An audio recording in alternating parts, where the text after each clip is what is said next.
Puji nama Tuhan, mari kita membaca firman Tuhan yang terdapat di dalam Filipi pasal yang keempat, ayat yang keenam sampai dengan ayat yang ketujuh. Firman Tuhan berkata, "Janganlah hendaknya kamu khawatir tentang apapun juga, tetapi nyatakanlah dalam segala hal keinginanmu kepada Allah, dalam doa dan permohonan dengan ucapan syukur.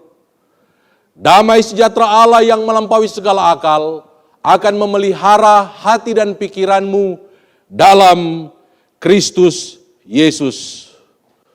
Tema firman Tuhan pada saat ini adalah Pray and Trust.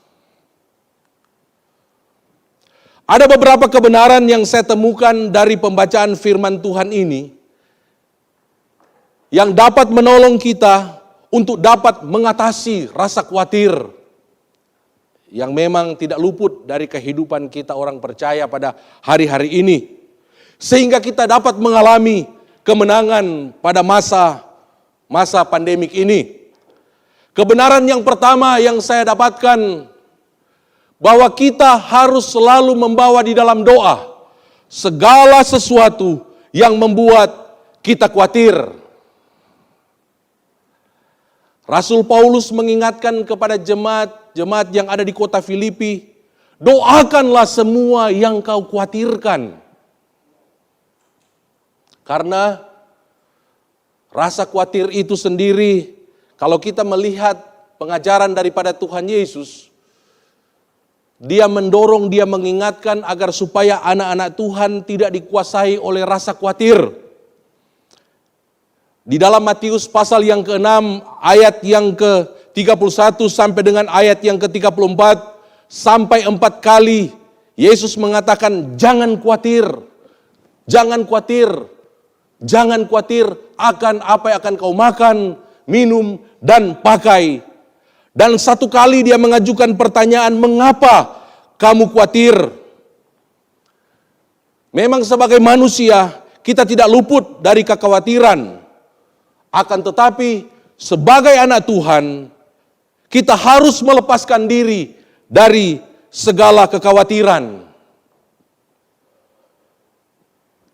Memang kekhawatiran itu bukanlah dosa, tetapi seperti yang dikatakan oleh seorang teolog yang bernama Muller, dia berkata, tetapi ketika kita memelihara kecemasan atau kekhawatiran, maka itu yang membuat kita menjadi pribadi yang berdosa.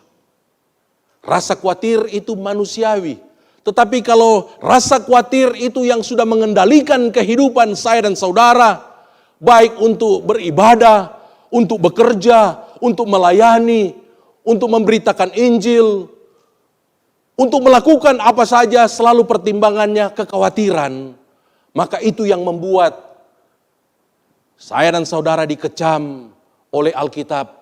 Itu yang membuat kita akhirnya hidup di dalam dosa karena dikuasai oleh kekhawatiran.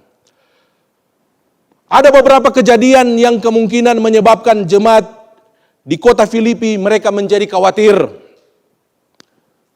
Yang pertama, mereka mendengarkan kabar bahwa rasul atau gembala mereka yang telah dipenjarakan. Rasul Paulus ini kalau saudara tahu, dia merupakan rasul yang mendirikan jemaat yang ada di kota Filipi. Saudara bisa melihat di dalam Kisah Para Rasul pasal yang ke-16, ketika Rasul Paulus mentaati panggilan daripada Roh Kudus, yang tadinya dia mengarahkan diri untuk melayani di Asia, tetapi ada seorang yang memanggil-manggil dia, dan orang ini adalah orang Makedonia, untuk datang kepada mereka. Dan Rasul Paulus menyingkirkan rencana-rencana yang sudah dia buat, dan dia patuh kepada pimpinan Roh Kudus. Dia pergi ke Makedonia. Dan kota pertama yang dia jejakkan kakinya di Makedonia itu adalah kota Filipi. Dan ini merupakan kota yang berada di daratan Eropa. Dan ketika Rasul Paulus sampai di kota Filipi, dia menemukan sebuah sinagog. Dan di situ ada orang-orang yang beribadah. Dan singkat cerita, dia memberitakan firman, memberitakan Injil, dan seorang wanita yang bernama Lydia percaya kepada Yesus, seorang pengusaha. Kemudian seorang hamba perempuan juga selanjutnya yang tadinya menentang Rasul Paulus dan Injil yang dia beritakan, dia percaya kepada Yesus. Dan yang luar biasa, ketika terjadi mujizat di penjara di Filipi dan Rasul Paulus mengalami lawatan Allah, kepala penjara di Filipi menjadi percaya dan seisi rumahnya percaya kepada Tuhan Yesus, sehingga mereka menjadi jemaat-jemaat yang pertama di kota Filipi. Dan saya membaca itulah awal mula gereja Kristen pertama di benua Eropa, yaitu jemaat-jemaat yang ada di kota Filipi. Dan mereka sangat mengasihi Rasul Paulus. Bahkan mereka mengirimkan bantuan-bantuan. Di Tesalonika 1-2 kali mereka kirimkan bantuan untuk pelayanan Rasul Paulus supaya dia memberitakan Injil dengan leluasa. Mereka mendukung Rasul Paulus dengan segala daya yang ada pada mereka. Tetapi ketika mereka mendengarkan Rasul Paulus di penjara, maka ini kemungkinan yang membuat salah satu mereka khawatir. Saudara lihat di dalam Filipi pasal yang pertama ayat yang ke-12 sampai dengan ayat yang ke-14. Di mana dia memberitahukan kepada mereka bahwa apa yang terjadi dalam kehidupannya, bahwa dia dipenjarakan karena Kristus. Dan ini mungkin membuat mereka, Rasul kita sudah dipenjara, gembala kita sudah dipenjara, bagaimana dengan nasib kita? Kemudian yang kedua, kemungkinan yang kedua, adanya ancaman dari dalam gereja yang dapat membuat perpecahan di tengah-tengah jemaat. Saya mengutip dalam tafsiran Alkitab masa kini, ada semacam semangat partai di dalam jemaat-jemaat yang ada di kota Filipi. Terjadi perpecahan di antara mereka. Bahkan di dalam ayat yang kedua sampai dengan ayat yang ketiga, Filipi pasal yang keempat, di situ kita melihat Euodia dan Sintike, jemaat-jemaat yang mungkin melayani Tuhan di dalam gereja, mereka juga selisih pendapat. Sudah ada partai-partai, semangat partai dalam gereja, kemudian juga pelayan-pelayannya ada selisih paham. Untuk itu, hal ini mungkin membuat jemaat-jemaat yang lain yang hidup benar, yang tidak mau ada perpecahan, mereka mulai khawatir. Rasul mereka sudah dipenjara, terjadi juga perpecahan di dalam gereja, walaupun perpecahannya belum begitu besar, tetapi kalau dibiarkan akan menjadi satu perpecahan yang bisa menghancurkan gereja. Kemudian kemungkinan yang ketiga, mengapa mereka khawatir? Karena adanya ancaman dari golongan Yudaisme. Golongan Yudaisme ini mengajarkan untuk diselamatkan bukan hanya percaya kepada Yesus, tetapi harus disunat. Dan ini ada di tengah-tengah gereja. Karena kita tahu jemaat-jemaat yang ada di kota Filipi, mereka juga latar belakang, ada yang berasal daripada agama Yahudi. Dan mereka telah percaya. Dan ada orang-orang yang mengajarkan keselamatan itu bukan hanya karena percaya kepada Yesus. Kita harus disunat. Kita harus memiliki hal-hal yang lahiriah. Dan ini yang Rasul Paulus tentang terhadap orang-orang yang mengajarkan Injil palsu katanya. Kita diselamatkan hanya karena kasih karunia. Tidak ada embel-embel yang lain. Tetapi setelah kita diselamatkan, maka kita harus mengerjakan keselamatan kita. Itu yang harus kita pegang pada saat ini. Dan hal ini membuat terjadi kekhawatiran di tengah-tengah jemaat. Ini kemungkinan yang ketiga. Kemudian yang keempat, adanya ancaman dari orang-orang yang belum percaya kepada Yesus yang berada di kota Filipi. Karena jemaat-jemaat di kota Filipi mereka gencar bersaksi, memberitakan Injil. Dan mereka diserang oleh orang-orang yang belum percaya kepada Yesus. Dan ini membuat ada di antara jemaat-jemaat yang mulai merasa khawatir. Dalam Filipi pasal yang pertama yang ke-28, Rasul Paulus mengingatkan kepada mereka, dengan tiada digentarkan sedikit pun oleh lawanmu. Lawanmu ini adalah orang-orang yang belum percaya yang ada di kota Filipi. Yang membuat akhirnya mungkin ada yang mulai mundur, takut melayani, takut bersaksi. Karena orang-orang yang belum percaya begitu gencar menyerang gereja yang ada pada waktu itu. Kedua hal terakhir ini, yaitu ancaman daripada golongan Yudaisme, ancaman daripada orang-orang kafir, ini diperkirakan menjadi penyebab timbulnya rasa khawatir di dalam diri jemaat, baik dari pihak orang yang tidak percaya maupun para penganut Yudaisme yang berusaha menyesatkan gereja. Ketika mendengarkan apa yang mereka alami ini, mereka khawatir dengan ancaman-ancaman yang terjadi. Maka Rasul Paulus, dia menuliskan surat ini kepada mereka dan dia menasihati mereka, janganlah hendaknya kamu khawatir tentang apapun juga. Tetapi nyatakanlah dalam segala hal keinginanmu kepada Allah dalam doa dan permohonan. Rasul Paulus menasihati mereka, jangan khawatir, jangan takut dengan ancaman-ancaman ini. Berdoa saja. Naikkan doa dengan permohonanmu, permintaan-permintaanmu kepada Allah. Supaya rasa khawatirmu itu hilang. Rasa khawatir itu digantikan dengan ketenangan, dengan kekuatan yang daripada Tuhan. Senjata yang paling dahsyat yang dapat kita gunakan di dalam melawan kekhawatiran ialah berdoa atau percaya. Berdoa dan percaya. Pray and trust. Itu senjata kita yang paling utama. Tidak ada yang lain.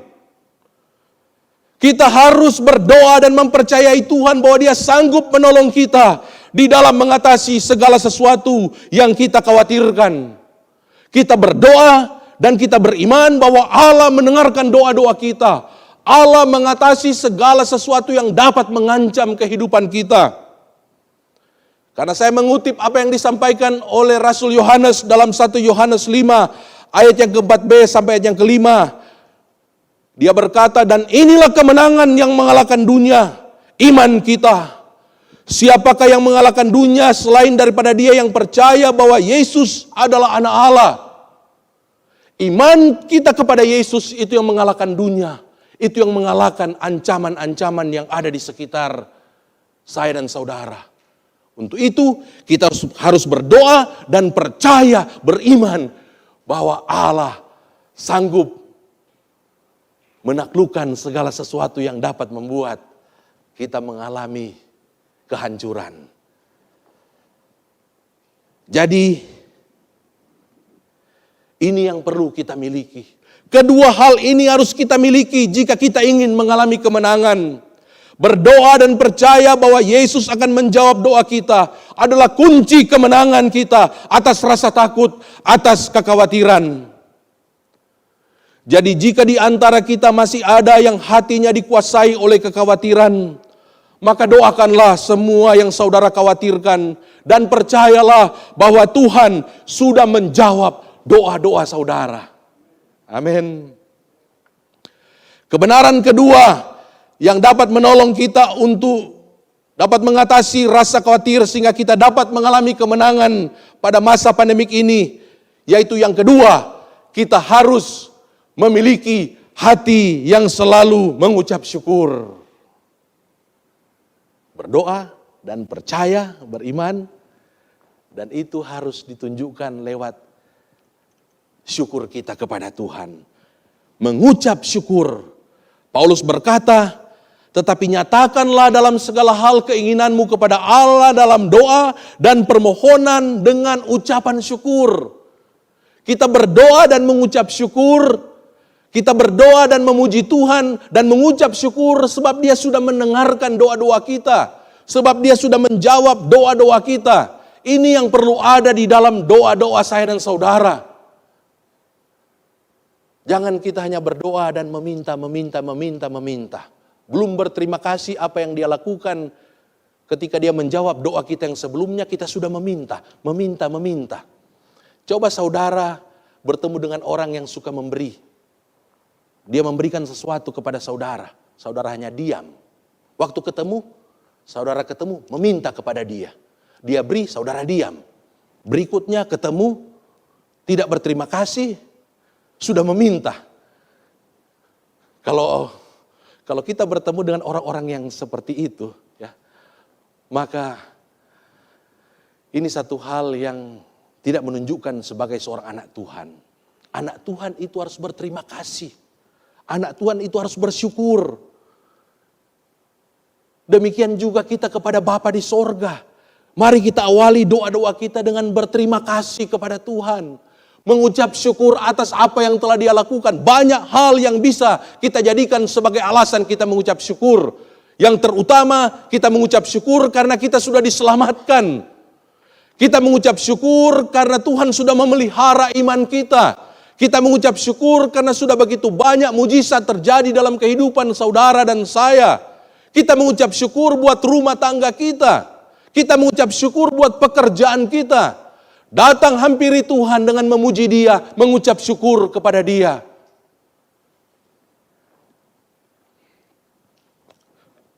Syukur atau ucapan syukur harus selalu mengiringi doa. Sebab pujian syukur selalu harus dinaikkan kepada Allah.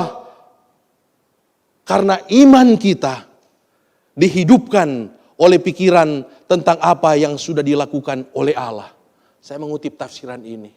Artinya ketika kita mengucap syukur, mengawali doa-doa kita dengan pujian dan mengucap syukur, itu katanya mengaktifkan iman kita.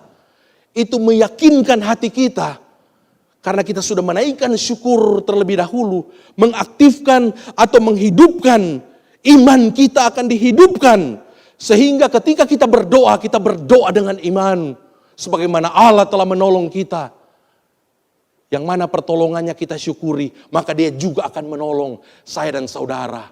Untuk itu rasul-rasul, nabi-nabi, bahkan Tuhan Yesus sendiri. Dia mengawali permohonannya dengan selalu mengucap syukur. Aku mengucap syukur karena Engkau selalu mendengarkan doaku. Itu kata Yesus. Sebelum Dia membangkitkan orang mati, sebelum Dia menolong, sebelum Dia melayani, Dia mengucap syukur. Dan bergembiralah Yesus oleh Roh Kudus. Itu bentuk kehidupan yang mengucap syukur. Itu yang dikembangkan oleh Yesus. Haleluya. Saya sangat sepakat dengan nasihat yang berkata, bersyukur atas apa yang telah dilakukan Allah merupakan sikap yang tepat untuk mengajukan permohonan yang baru. Yang saya singgung di awal ya. Kalau kita sudah mengucap syukur, maka kita juga bisa mengajukan permohonan yang baru.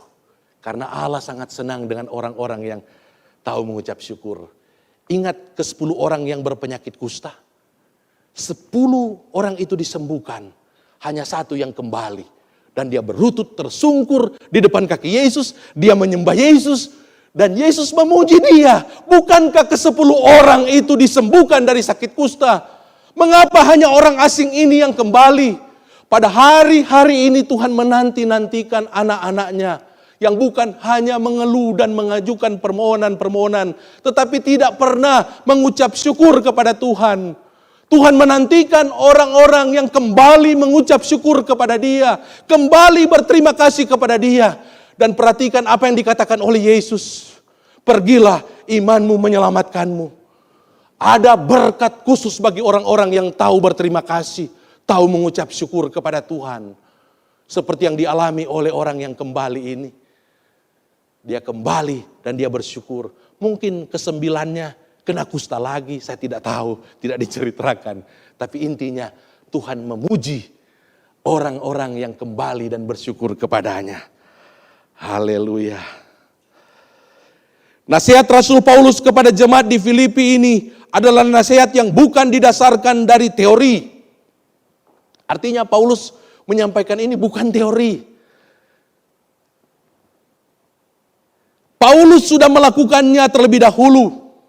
Di mana sekalipun dia sedang berada di dalam penjara, akan tetapi di dalam Filipi pasal yang pertama, yang ketiga, saudara lihat di dalam Alkitab saudara. Di dalam penjara pun dia berkata, aku mengucap syukur setiap kali aku mengingat kamu. Rasul Paulus bersyukur berada dalam penjara ketika dia mengingat jemaat-jemaat yang ada di kota Filipi. dia bersyukur. Dalam ayat yang kelima dia berkata, atau dalam ayat yang kelima dikatakan dia mengucap syukur karena dia mendengarkan bahwa jemaat-jemaat yang ada di kota Filipi, mereka juga giat memberitakan Injil, bersaksi tentang Tuhan Yesus Kristus.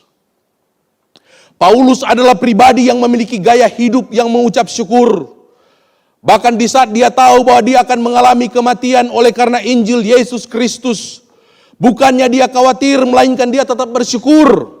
Di dalam Filipi pasal yang kedua, ayat yang ke-17 sampai yang ke-18, dia berkata, tetapi sekalipun darahku dicurahkan pada korban dan ibadah imanmu, aku bersuka cita, dan aku bersuka cita dengan kamu sekalian. Dan kamu juga harus bersuka cita demikian, dan bersuka citalah dengan aku. Dia tahu dirinya itu akan mati syahid. Tetapi dia tidak bersungut-sungut dan memikirkan, aduh bagaimana dengan orang-orang yang akan saya tinggalkan. Waduh, saya kan umurnya belum, ya mungkin diperkirakan sekitar 60-an usia Rasul Paulus. Saya baru 60-an. Belum mencapai umur yang Alkitab katakan 70 tahun atau 80 tahun. Tidak, Rasul Paulus tidak seperti itu. Dia bahkan mengucap syukur sekalipun dia akan menyerahkan nyawanya untuk Kristus dan untuk jemaat-jemaat yang dia gembalakan. Dia tetap bersuka cita. Dia tetap bersyukur. Kitab Filipi ini kalau saudara membaca dari pasal yang pertama sampai yang terakhir, ada 16 kali kata bersuka cita yang diucapkan oleh Rasul Paulus. Artinya Rasul Paulus mengajarkan untuk mereka bersyukur itu bukan hanya teori, tetapi dia mengalami dan dia menjalani kehidupan yang mengucap syukur.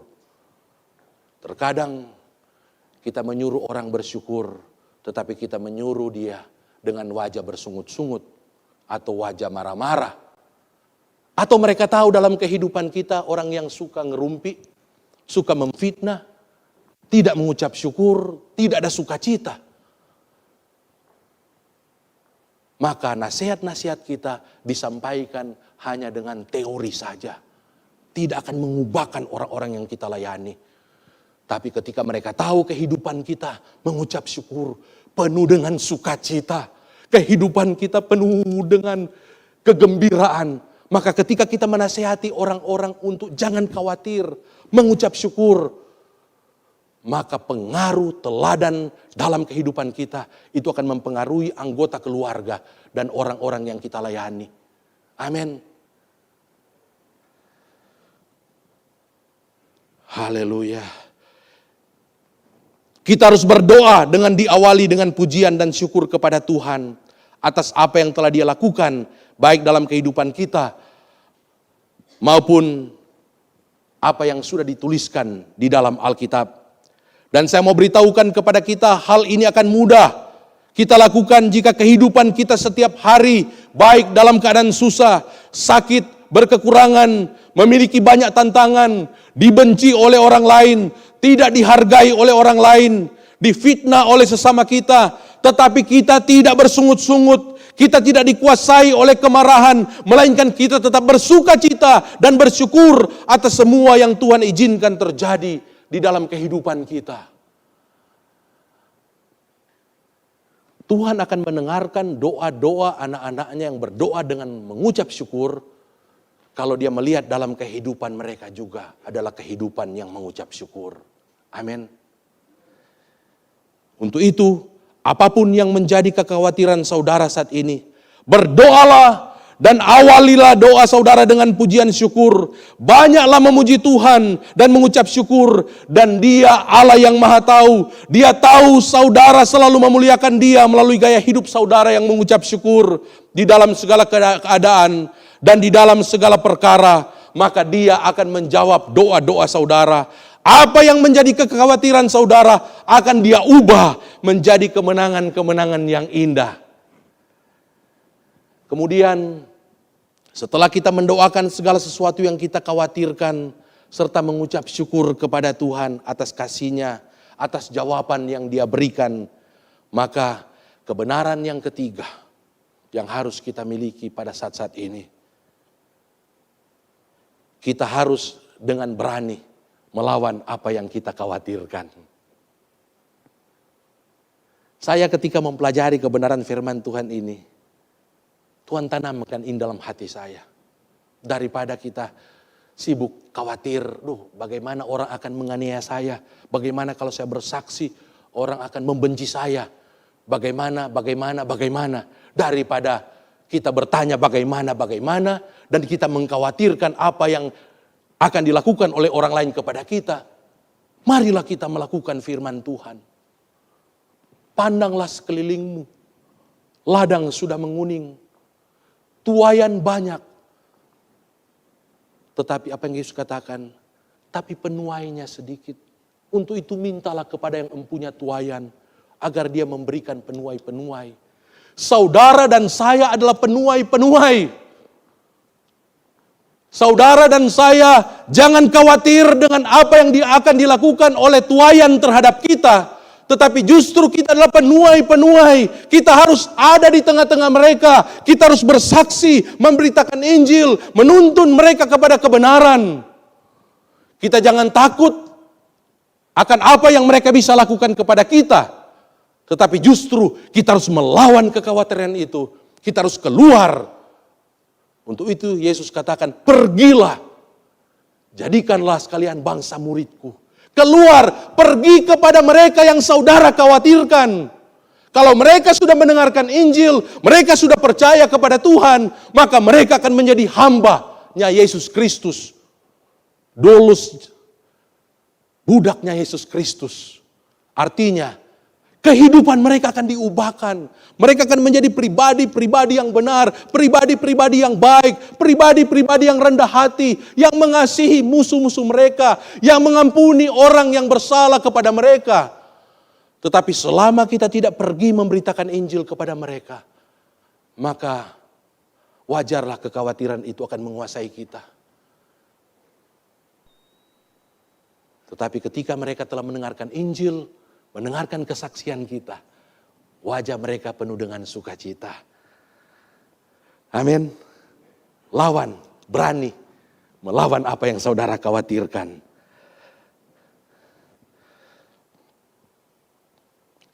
Jemaat di Filipi mereka takut dan khawatir dengan ancaman dari orang-orang kafir yang berada di kota Filipi. Untuk itu Rasul Paulus memberikan contoh kepada mereka. Kalau saudara melihat dalam ayat yang ketiga, ya, Filipi 4 ayat yang ketiga, Sunsugos, dia singgung Sunsugos, Clemens, dan teman-teman.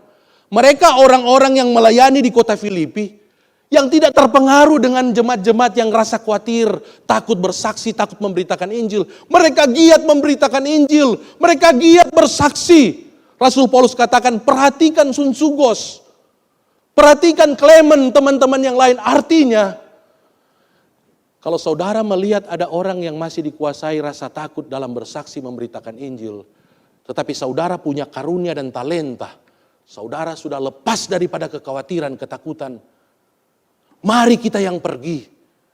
Kita menjadi contoh, kita menjadi teladan kepada orang-orang yang masih penuh dengan kekhawatiran. Untuk itu, di dalam gereja kita, saya percaya ada karunia-karunia, talenta-talenta yang Tuhan berikan kepada kita. Dalam gereja kita ada tim penginjilan, ada tim pelayanan, tim persekutuan, tim peribadatan, ada tim pemuritan. Kita yang sudah Tuhan berikan karunia dan talenta, mari kita gunakan itu seperti Sunsugos dan Clement. Kita jadi contoh, jadi teladan bagi jemaat-jemaat Tuhan yang lain. Agar supaya bagaimana kita bisa melepaskan diri dari rasa takut dan kekhawatiran di dalam melayani, menginjil. Itu akan mempengaruhi jemaat-jemaat Tuhan yang lain. Dan tentunya kita diberi tanggung jawab oleh Tuhan untuk memuridkan, memperlengkapi jemaat-jemaat Tuhan yang lain. Jangan takut bersaksi, jangan takut memberitakan Injil. Karena Tuhan menyertai orang-orang yang setia, yang melakukan amanat agung Tuhan Yesus Kristus. Apa yang Tuhan sediakan bagi kita yang menghidupi kebenaran-kebenaran ini. Dalam ayat yang ke-7, Firman Tuhan berkata, damai sejahtera Allah yang melampaui segala akal akan memelihara hati dan pikiranmu dalam Kristus Yesus. Damai sejahtera Allah. Ini bukan damai sejahtera manusia. Damai sejahtera Allah. Luar biasa. Saya mengutip dalam tafsiran ini dikatakan bahwa ketenangan yang dimiliki Allah. Jadi hanya Allah yang memiliki damai sejahtera ini. Damai sejahtera Allah. Diterjemahkan dari eirene. Hanya Allah yang memiliki dan Dia akan memberikan ini kepada orang-orang yang melakukan kebenaran-kebenaran yang saya sampaikan. Yang tidak khawatir, yang selalu mengucap syukur, bukan hanya dalam doa tapi dalam kehidupannya sehari-hari. Dan yang berani untuk melawan rasa khawatirnya. Berani bersaksi dan melayani Tuhan. Maka Allah akan memberikan damai sejahteranya. Ketenangan yang daripada Allah akan diberikan kepada kita. Ketenangan yang akan membuat kita tenang pada masa-masa pandemik ini. Ketenangan itu dikatakan oleh firman Tuhan. Itulah yang akan memelihara hati dan pikiranmu dalam Kristus Yesus. Kata memelihara ini seperti seorang penjaga. Dia akan menjaga pintu hati saudara. Dia akan menjaga pintu hati saudara daripada hal-hal yang bisa membuat saudara khawatir. Yang bisa membuat saudara takut. Yang bisa membuat saudara dipenuhi dengan segala macam ketakutan, segala macam hal-hal yang bisa membuat kita berpaling dari Tuhan. Damai sejahtera Allah itu akan melindungi saudara. Ini diartikan juga seperti sekalipun ada badai, sekalipun pandemik terjadi di mana-mana, sekalipun suasana mencekam, sekalipun dikatakan hasil pohon zaitun mengecewakan, sekalipun segala sesuatu sepertinya tertutup. Tetapi orang-orang yang selalu melakukan kebenaran ini, mereka akan dipelihara oleh damai sejahtera Allah. Haleluya. Mereka tetap akan memperoleh ketenangan yang daripada Tuhan pada masa-masa sulit seperti saat ini. Dan saya percaya ketika kita melakukan kebenaran firman Tuhan ini, ada janji Tuhan. Dia katakan di dalam Mazmur 37 ayat yang keempat. Dan bergembiralah karena Tuhan. Maka Ia akan memberikan kepadamu apa yang diinginkan oleh hatimu. Doa-doa kita akan dijawab oleh Tuhan. Doa-doa kita akan melihat campur tangan Tuhan akan dinyatakan. Ya. Dan itu akan membuat kita mengalami ketenangan, kedamaian pada masa-masa seperti saat ini. Untuk itu, melalui kebenaran firman Tuhan ini, saya mendorong, saya mengajak kita semua. Janganlah hendaknya kamu khawatir. Tetapi nyatakanlah di dalam segala hal keinginanmu kepada Allah. Dalam doa dan permohonan dengan ucapan syukur. Sehingga damai sejahtera Allah yang melampaui segala akal akan memelihara hati dan pikiranmu dalam Kristus Yesus. Mari kita satukan hati, kita berdoa.